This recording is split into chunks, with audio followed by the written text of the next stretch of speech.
혹시 부탄에서 오신 방가 씨 아닌가요? 부탄에서 왔습니다. 방가입니다. A country with the highest happiness index. A small country east of the Himalayas, the Kingdom of Bhutan. Today's guest is chairman of the Korea Bhutan Friendship Association, 윌리엄리, who hails from the happy Bhutan. He will tell us about the various promotions underway to celebrate the 30th anniversary of the establishment of Korea-Bhutan diplomatic relations, and also talk about the holidays in Bhutan on our special Chuseok episode of Heart to Heart.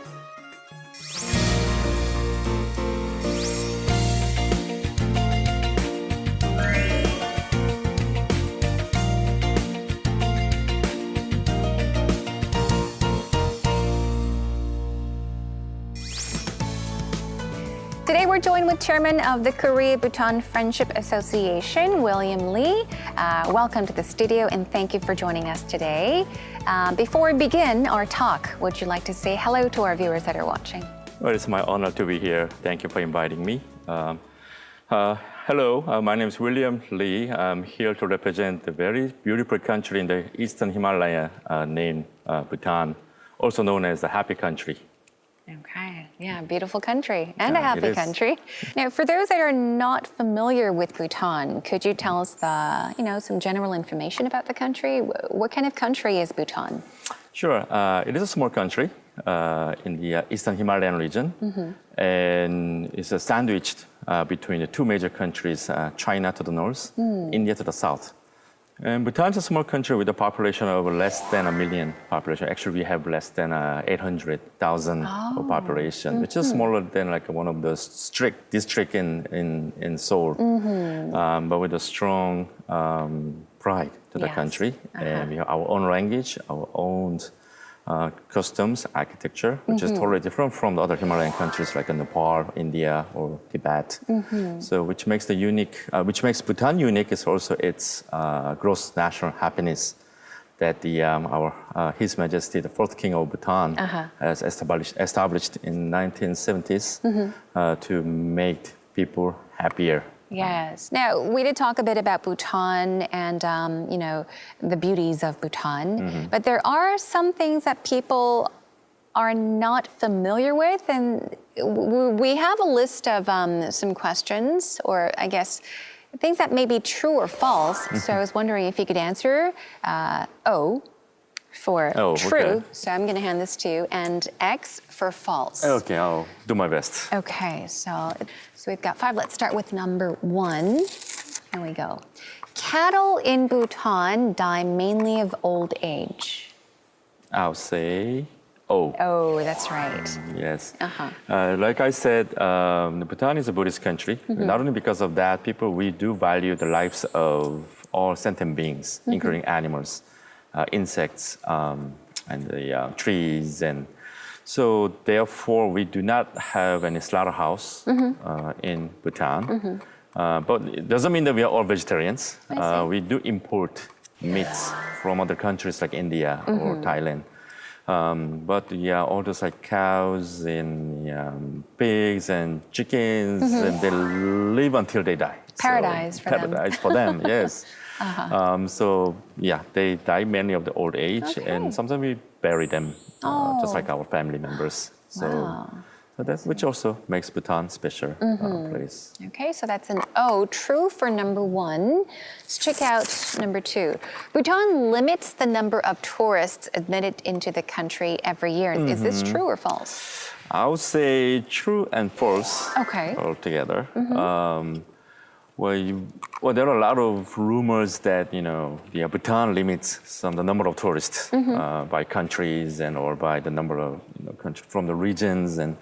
But these days, as long as you follow up with the tourism policy of Bhutan, then there's no limit for number of visitors per year. Okay. So, but however, before we did limit the number of tourists to keep our tourism policy high value, low impact. Okay. So it's also both true and false. So it's true for in the past, but at the present, currently, the Then we do answer not have. would be X, false. So let's Let's move on to number 3. There are no traffic lights in Bhutan. I think I may know the answer to this. Oh, really? Can you guess? Yes. Pretty much it is the only country in the world there's no traffic lights because also we do not have highways. And in the most busy street in Thimphu, also there are no traffic lights. So people, we respect each other. Not because there are many cars in Bhutan. Like a big cities like Thimphu, now they have a traffic jam, rush hours. But still, somehow we still manage not to have any car accidents. I see. Yet. So yes, there are no traffic lights in Bhutan. Wonderful. I wish we didn't have. I wish we didn't need any traffic lights here in There'll be Seoul. chaos in Seoul. I know. Already chaos. Okay, now moving on to number 4. Bhutan is a matriarchal society. Daughters inherit property and the husband moves into the wife's house. Interesting. Interesting. Yes, I would say also true and false. Okay. Because it's not because Bhutan, also in the Himalayan regions like Tibet or northern India, like Ladakh or Sikkim, it was their kind of culture to have the first daughter, as the main household, head of household. So still in Bhutan, in those like villages, still they're like one wife and there are many husbands. Oh, so they do carry on the tradition in some Yeah, I mean, villages. how would you feel like if you live in such a village? You can have as many husbands as you can. Not sure if I would. Yeah, I'll be happy with one. one is already a headache. One's enough, yeah. But anyway, so in the villages, they are still following this tradition. But in the major big cities like Thimphu or Paro or Punakha, and as we have more centralized, the Western culture came in, and now in the cities, people they do the one-to-one marriage, I see.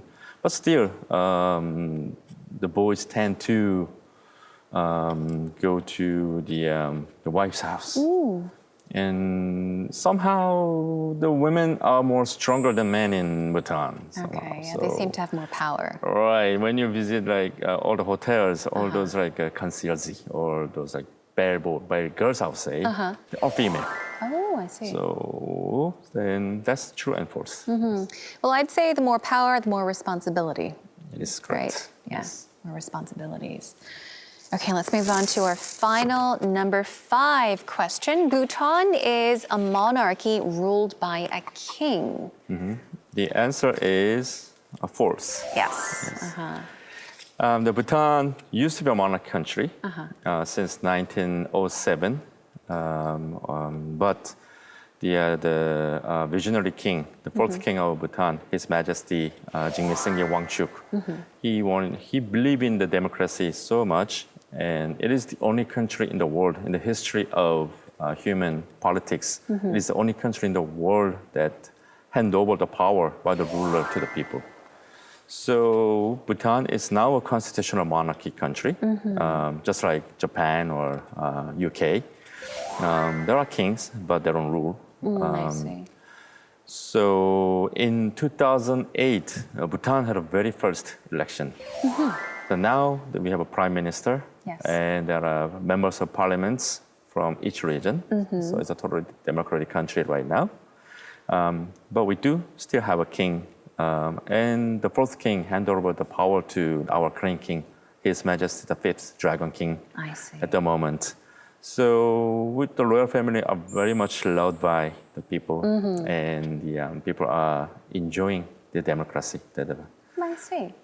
This was very interesting. So how did you like the true or false questions? Or? Lovely. I wish we could have a more list. So we can I go wish over, we did. But yeah. Okay. Now we're going to wrap up this session and then move on to more questions. So we'll continue our talk in just a bit. There is a small country at the foot of the Himalayas where everyone is happy. Bhutan, the country with the highest happiness index in the world. People here do not measure their happiness with material wealth.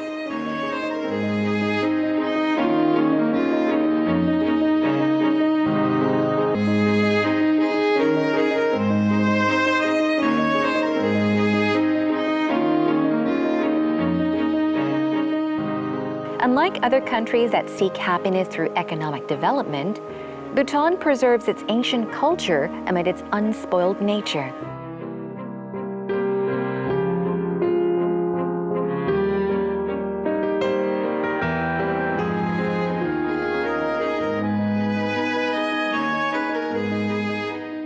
Just as their ancestors had done so many years ago, they find happiness in life's small things.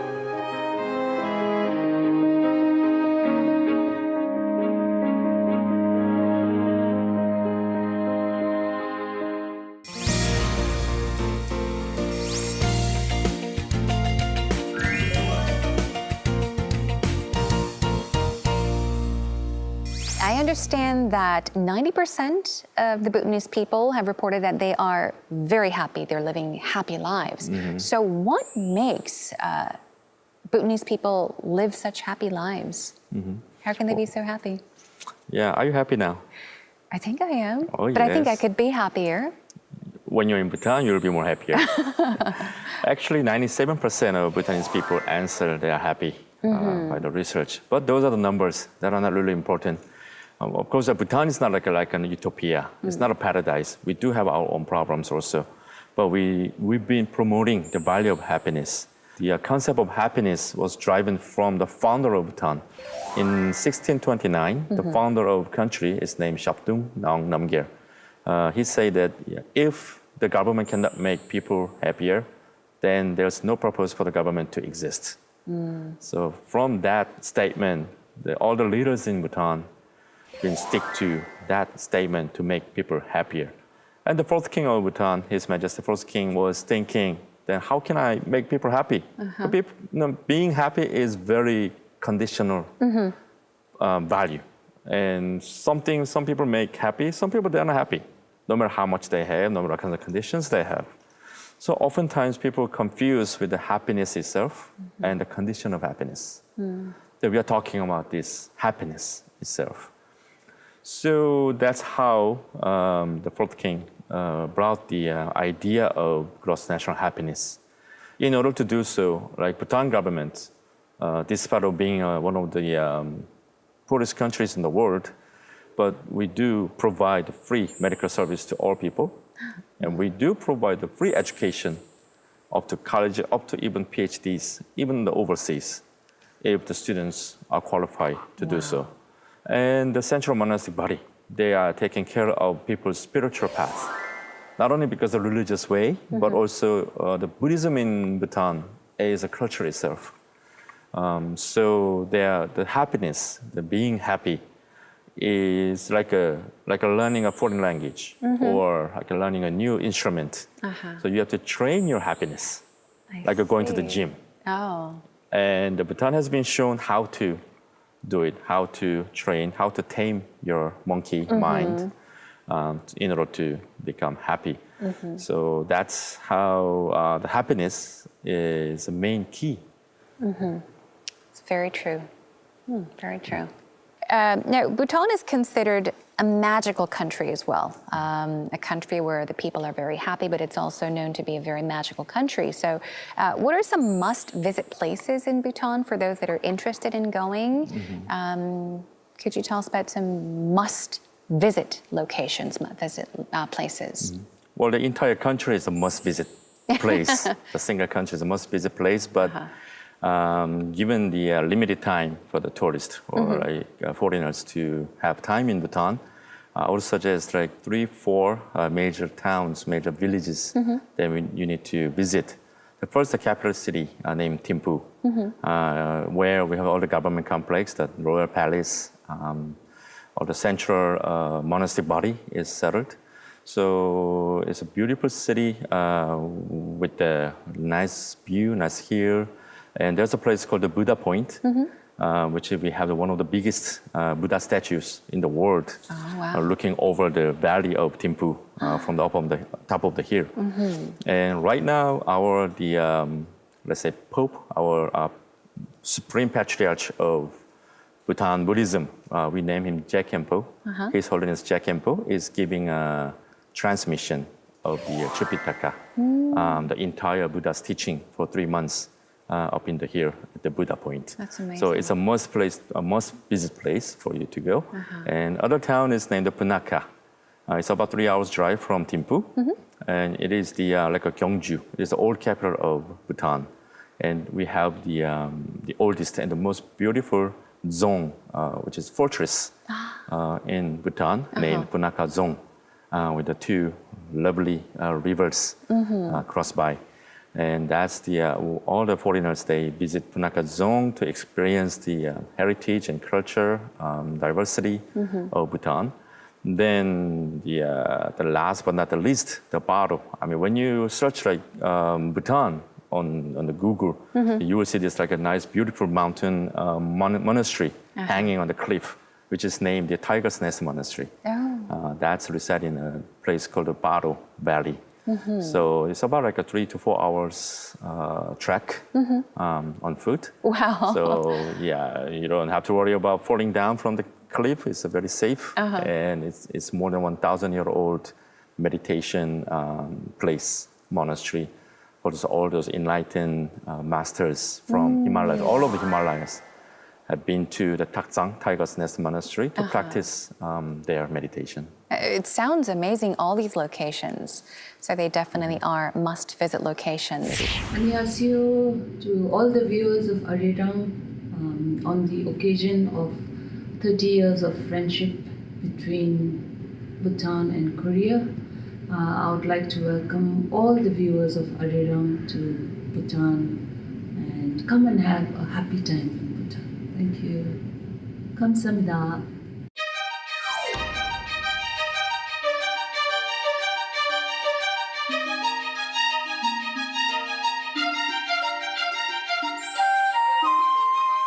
From traditional ceremonies and performances to colorful traditional costumes, rediscover Bhutan, the country closest to the sky.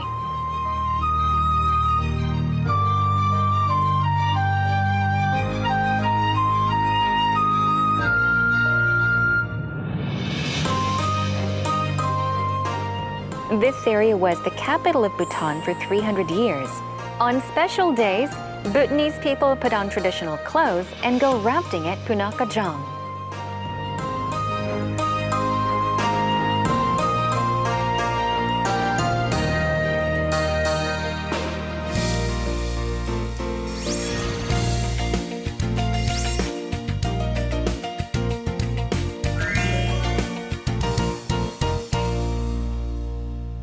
Now, I understand that, as a Korean American, you worked as an M&A director for 8 years on Wall Street.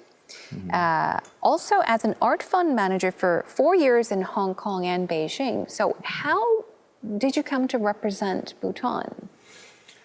Well, I love the country very much. I was educated in the States and worked on Wall Street for 8 years, like you said. So I was living in the most pioneering edge of the materialistic society. Then often I love to travel. Then I traveled to the Himalayas when I was in college, when I was having a job, and then I found Bhutan. I visited many Himalayan countries like Tibet, Ladakh, Sikkim, Mustang, Nepal, but like the Bhutan was kind of home to my spiritual path. So it all started with my journey to the spiritual path, but now slowly it became my responsibility, like social responsibility to serve Bhutan, not only to serve Bhutan, to become a bridge between Bhutan and Korea. So the Korean people who has who has the highest suicidal rates in the world. Is that true? Which makes the unhappiest country in the world. And we have the highest youth suicidal rates in the world also. So if I can deliver the small message from Bhutan, the value of happiness to the Korean people, who thinks the happiness is very conditional, which is not. So then that will make my mission complete. So that's what I'm doing right now. And that's how I took the position as a chairman of the association. And with or without title, I look forward to keeping serving to become a bridge between two countries. This week is Chuseok in Korea, which is very similar to Thanksgiving. And I'm wondering if there is a major holiday in Bhutan as well that's very similar to this major holiday, Chuseok holiday. Yeah, I'm happy to be in Korea during Chuseok time. Last week, we just passed it, we had one of the biggest festivals in Bhutan named Timpu Chechu. Chechu means a festival.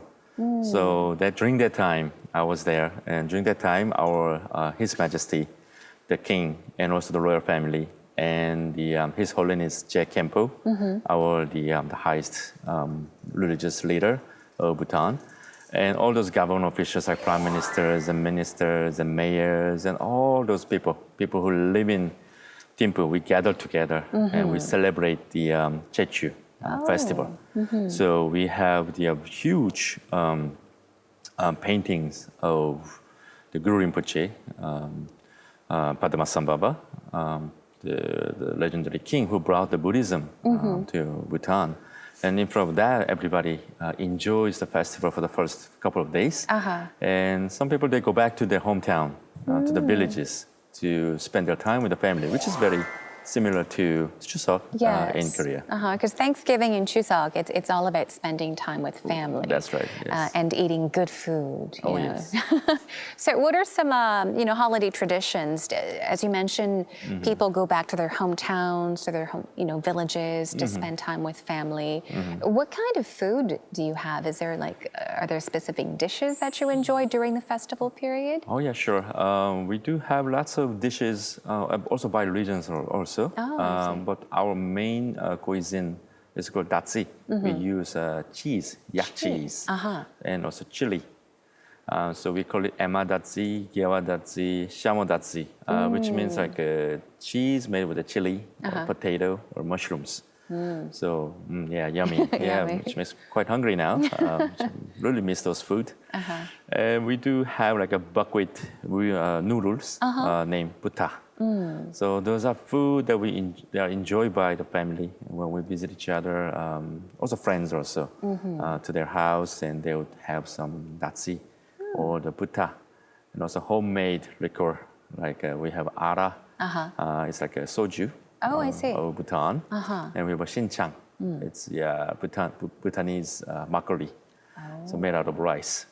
So whenever you visit Jennifer, then I'll definitely make one dish for you. Oh, thank you. Thank you. I must go now. I've got so many reasons to visit Bhutan. Oh, yes. Just hope they let me enter the country.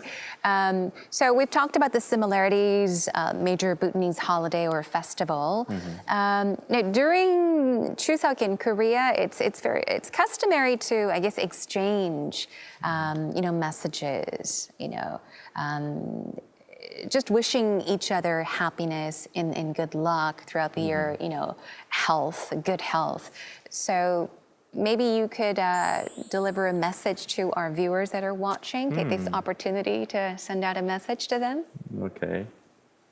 Hello, all friends of Bhutan in Korea. I would say the true happiness cannot come while others suffer.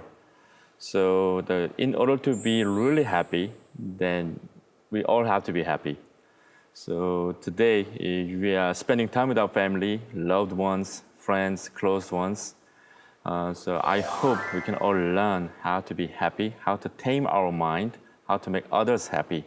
So in order to do so, we should cultivate our minds with the true compassion and wisdom. So without others being happy, we cannot really happy. So that's the message I want to send for the Chuseok. Thank you. Well, thank you for the very wonderful and sweet and thoughtful message. You've mentioned happy several times, and I think it's true. You can't be happy unless you make others happy. I think it makes, it comes and goes, what comes and goes, and That's I think true. the same goes for happiness. Yes. I guess up until now, Bhutan was thought of as a country that was very mysterious in a way. It was a country just far away. People did not know much about the country, but I'm sure our viewers that have watched today's program have really had the opportunity to discover Bhutan. And we want to thank you once again for giving us the opportunity to find out more about Bhutan. And I would like to thank you once again for joining us and wish you the best of luck in everything you do in the future. Thank you very much. Thank you.